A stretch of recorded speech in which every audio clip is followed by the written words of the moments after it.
मैं यहाँ पे प्राइवेट बैंक में आ रहा हूं, जिसको समझना थोड़ा मुश्किल है, राइट। किसने आप में से काम किया हो प्राइवेट बैंक में? Let me check. अच्छा, मीनू मैडम ने काम किया है, right, great. HDFC bank, let me just check कि लेटेस्ट रिजल्ट अपडेट किया है कि नहीं किया है। ओके, 9 मंथ तक का डेटा है, नो प्रॉब्लम। चलो मैं लेटेस्ट रिजल्ट आपके साथ डिस्कस कर लेता हूं ताकि आपके लिए ये ईज हो जाए। सी, प्राइवेट बैंक्स या जितनी भी बैंक्स, राइट, यहां में मैंने टोटल सब बैंक्स का डेटा लिखा हुआ है, राइट। कुछ काम की चीजें मैंने यहां पे डाली हुई है कि 2018 में सब बैंक का एडवांसेस मिला के 87 लाख करोड़ का था, 87 लाख करोड़। 2023 में ये 143 लाख करोड़ हुआ और अभी 165 लाख करोड़ है पूरे इंडिया का एडवांसेस। मतलब सब बैंक ने मिलकर कितनी लोन दी है? आप बोल सकते हो 165 लाख करोड़, ऑलराइट। मैंने यहां पे एनपीए भी दिए हुए। अब मैं सीधा आ जाता हूं प्राइवेट बैंक्स पे। प्राइवेट बैंक में सबसे ज्यादा एडवांसेस किसके? एचडीएफसी बैंक के, राइट। ह्यूज एडवांसेस 2018 2023 का डेटा, और ये साल दोस्तों एचडीएफसी बैंक के एडवांसेस 25 लाख करोड़ पार हो गए। लेट मी शो यू, हम लोग अभी इनके डेटा चेक भी करेंगे, राइट। मैं यहां पे एचडीएफसी बैंक के डेटा में आ जाता हूं। Where is HDFC? Here, okay. Deposit, दोस्तों डिपॉजिट बड़ी इंपॉर्टेंट चीज है, इस पे हमेशा ध्यान रखने का। डिपॉजिट बैंक की 24 लाख करोड़ पहुंची है, अमेजिंग है ये, बढ़िया, 26% से बढ़ी है। पर ये मर्जर का भी इफेक्ट है, क्योंकि डिपॉजिट एचडीएफसी होम फाइनेंस में भी थी, हाउसिंग फाइनेंस, राइट। एडवांसेस 55% से बढ़े अगेन। ये क्यों बढ़े? क्योंकि हाउसिंग फाइनेंस की कंपनी मर्ज हुई है, उनके भी जो फाइनेंसिस थे एडवांसेस इसमें मर्ज हो गए। तो आपकी एचडीएफसी बैंक मर्ज की वजह से 54% ग्रोथ के साथ 26 लाख करोड़ पहुंची है, राइट। अगर ये मर्ज नहीं होता तो ये डेटा खाली 20% ग्रोथ का होता, but as your company was merge, you saw here huge advances growth. दोस्तों एक और चीज मैं बता दूं, कोई भी कंपनी में एडवांसेस डिपॉजिट से ज्यादा हो ये अच्छी बात बिल्कुल नहीं, राइट। ये हमने पहले भी डिस्कस किया हुआ है। पर यहां पे क्यों ऐसा है? क्योंकि कंपनी मर्ज हुई है तो इनको परमिशन भी मिली है। अब ये धीमे धीमे सेट कर लेंगे, धीमे धीमे क्या करेंगे, और डिपॉजिट ग्रोथ आएगा, राइट। ये रिस्क हो जाता है नहीं तो कि सारी डिपॉजिट रिस्क पे, ऐसा नहीं होता है, राइट। करीबन 80 to 90% होना चाहिए, जो अब तक एचडीएफसी बैंक का मेंटेन था वर्षों से। पर मर्ज की वजह से डिपॉजिट और एडवांसेस आपकी प्रॉपर नहीं है, ये हो जाएगी, ऑलराइट। सो हमने एडवांसेस देखी, डिपॉजिट देखी, ये दो डेटा मैंने किधर से लिए? अभी जो रिजल्ट आए उसमें इन्होंने बैलेंस शीट में दिए हुए, तो आप वहीं से ले लेना ये डेटा, ऑलराइट। नेक्स्ट दोस्तों, ये साल 38% का ग्रोथ Q1 में था। प्लीज ध्यान से देखना जरा इसको, दिस वॉज रियल ग्रोथ। मतलब 38% का जो ग्रोथ है ये सही ग्रोथ है, और ये Q1 में था। प्रॉफिट 29% थे, ईपीएस 29% था, राइट। मार्जिन 20% थे, एनपीए 1.2 थी। Q1 में ये मर्ज नहीं हुई थी। Q1 तक एचडीएफसी अलग थी, एचडीएफसी बैंक अलग थी। Q1 के बाद इसको मर्ज कर दिया। तो Q2 में जो डेटा आए, रिजल्ट आए, ये मर्ज डेटा है। तो 81% का ग्रोथ देख के खुश नहीं हो जाने का। क्यों? क्योंकि ये तो मर्जिंग की वजह से, नहीं तो इतना ही होता, इससे थोड़ा कम होता, राइट। अब 81% हुआ, चलो खुशी की बात है कि अब मर्ज हुई है कंपनी, तो आपका धंधा बढ़ा। पर दोस्तों साथ में दुखी होने वाली भी एक बात है, धंधा बढ़ा, प्रॉफिट नहीं बढ़े। प्रॉफिट इसलिए नहीं बढ़े क्योंकि बाकी जो सब्सिडरीज जो ऐड हुई एचडीएफसी बैंक में, उनके सबके प्रॉफिट ऐसे नहीं है अच्छे एचडीएफसी बैंक जैसे। तो धंधा 80% से, प्रॉफिट 40% से, दिस वॉज नेगेटिव। ईपीएस खाली 19% से बढ़े। अब ऐसा थोड़ी हो सकता है दोस्तों, अगर प्रॉफिट आपके 40% से बढ़े तो ईपीएस से बढ़ना चाहिए, ईपीएस भी 40 से बढ़ना चाहिए। पर ऐसा क्यों हुआ? कौन समझा सकता है दोस्तों? We will try to explain why profit have grown by 14% but EPS has grown by only 19%। क्यों ईपीएस प्रॉफिट जितना नहीं बढ़ा? या कहिए बंकिम भाई, you can unmute yourself. Equity add हो गई ना, खुशी की बात है ना बंकिम भाई कि आपके दूसरी सब सब्सिडरी जो एचडीएफसी की थी वो एचडीएफसी बैंक में ऐड हुई, लाइफ इंश्योरेंस का नया धंधा मिला, जनरल इंश्योरेंस, राइट। तो ये सारे धंधे मिले तो धंधे बढ़ेंगे, प्रॉफिट बढ़ेंगे, उसके साथ लायबिलिटी भी बढ़ गई ना इक्विटी की बात है, साथ में शेयर होल्डर भी बढ़े, बराबर कि नहीं? हमारे पार्टनर बढ़ गए, राइट। तो इक्विटी बढ़ने से प्रॉफिट 41 बढ़े पर ईपीएस आपका खाली 19 से बढ़ा, है कि नहीं? तो लोग सोचेंगे यार वाओ, एचडीएफसी बैंक के प्रॉफिट 40% से बढ़ के आए। भाई वो तुम्हारे काम के नहीं है, वो खाली डेटा है, अपने लिए खाली 19% बढ़ के आया था, जो कम है। धंधे 81 से और ईपीएस 19 से, दैट वाज नेगेटिव। दूसरी नेगेटिव क्या थी? 20% के मार्जिन 17 हो गए। ऐसा क्यों? क्योंकि लाइफ इंश्योरेंस के मार्जिन खाली 2% है, राइट?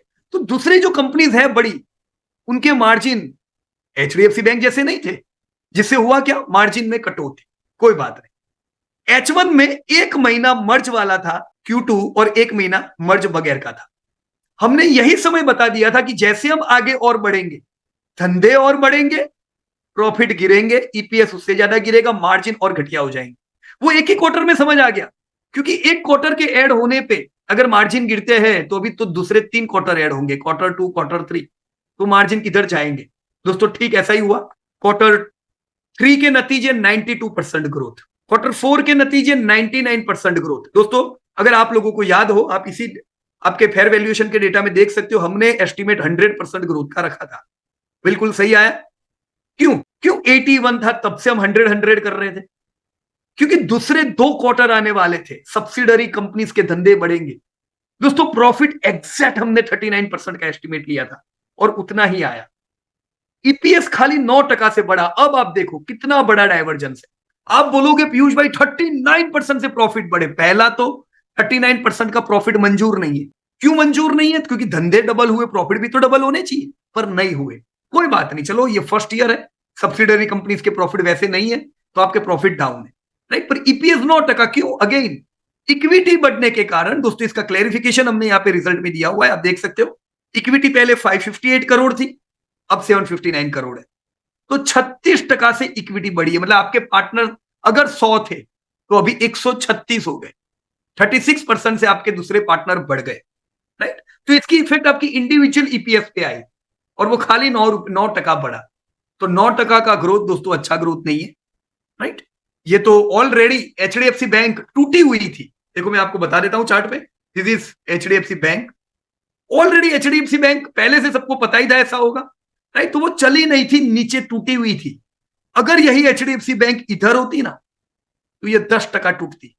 ऐसे रिजल्ट है, पर ऑलरेडी वैल्यूएशन अच्छे है तो ये गिरी नहीं, बराबर है। अगर वैल्यूएशन महंगे होते तो मार पड़नी इसको तय थी, right? But it's all right. चलो वैल्यूएशन सस्ते हैं। कैसे सस्ते हैं वो भी मैं आपको बता देता हूं, पर इन डेटा से हम उम्मीद क्या करेंगे? चलो बताओ मेरे को, एस्टिमेट कितना ले अगले साल का? मैंने क्यों 20% लिया है? 99% का ग्रोथ है भाई, तो मैं अगला साल क्यों 20% उम्मीद कर रहा हूं? यस, कौन मुझे बताएंगे? Who will try to predict? सही लिखा था सर आपने, अमरजीत सर, बिल्कुल सही। विनय भाई एब्सोल्युटली राइट।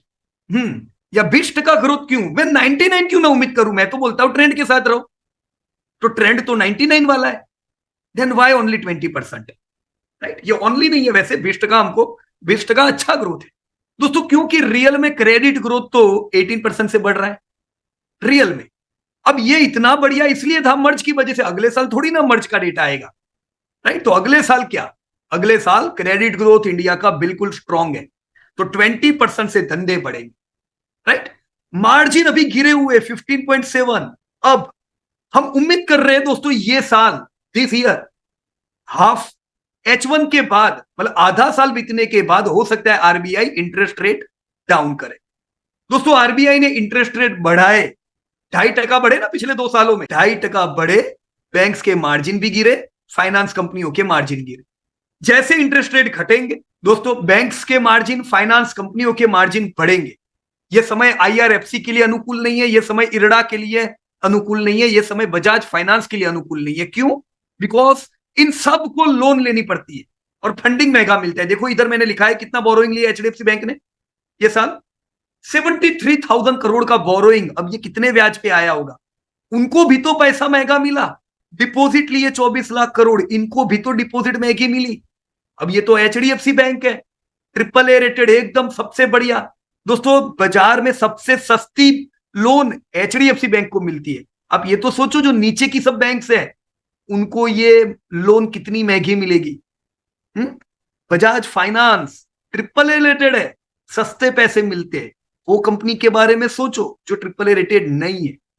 बड़ा चैलेंजिंग समय है दोस्तों उन लोगों के लिए, राइट। तो मैं उम्मीद करता हूं दोस्तों कि इंप्रूवमेंट में हम ये साल मार्जिन देखेंगे।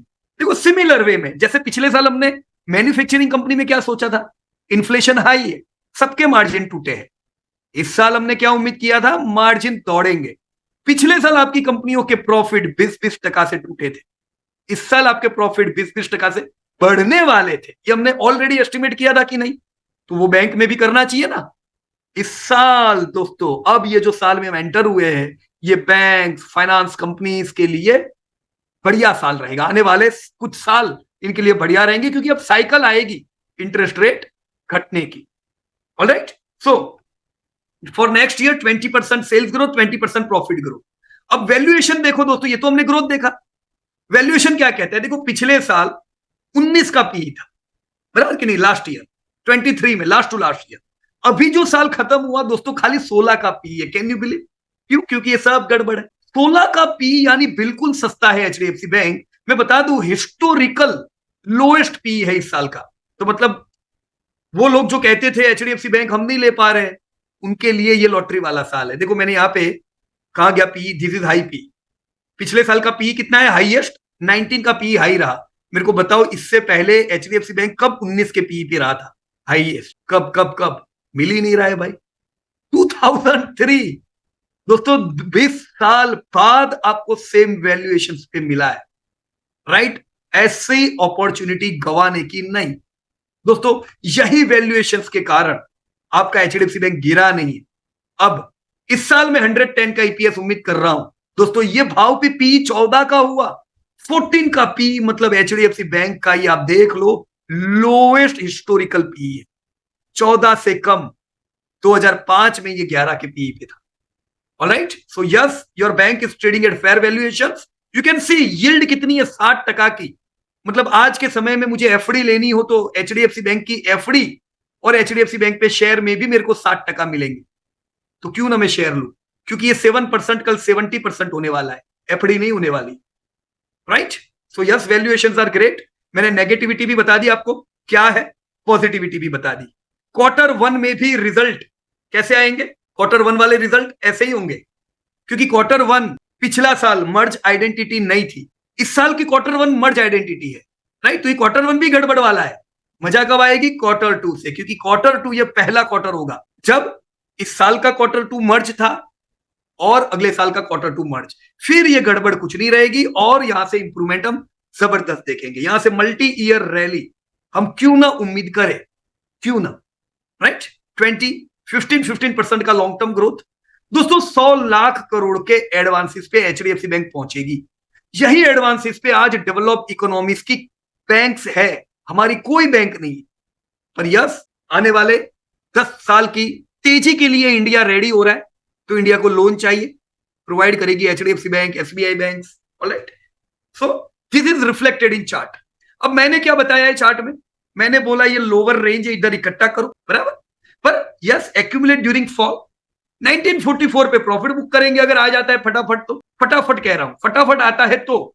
अगले साल आया तो ये तो भावी नहीं होगा हमारा, अगले साल तो वैसे भी दौड़ने वाला है, तब थोड़ी ना इतना जल्दी प्रॉफिट बुक करेंगे। फिर तो इसको 3-4 साल हर साल नए हाई लगाने हैं, जैसे इसने यहां पे रेगुलरली लगाए थे, right. So this is about your HDFC bank. मैं आप लोगों से उम्मीद करूंगा दोस्तों कि आप लोग जब भी कोई शेयर देखो, शेयर्स के पहले रिजल्ट देखो और फिर इस प्रकार से दोस्तों उनके चार्ट कंपेयर करो, right. Just let it open, HDFC bank, okay, this is quarterly, right. कितने क्वार्टर से मंदा है? अच्छा है, ये नहीं चल रहा है तभी तो हम इकट्ठा कर पा रहे हैं। अगर चलता होता तो हम ले थोड़ी ना पाते, फिर तो मेगा लेना था। So this all range are good range, सस्ती रेंज है जहां पे हम ले सकते, ऑलराइट। ये तेजी इसीलिए थी क्योंकि हर साल इनके एडवांसेस, धंधे, प्रॉफिट बढ़ते थे दोस्तों। लाइफ में कभी भी इन्होंने लॉस नहीं देखा है। बाकी आईसीआईसी बैंक ने लॉसेस किए हैं कई साल। कई बैंक्स आपको ऐसी कंसिस्टेंट प्रॉफिट वाली बैंक्स आपको नहीं मिलेंगी, कंसिस्टेंट एनपीएस, ऑलराइट।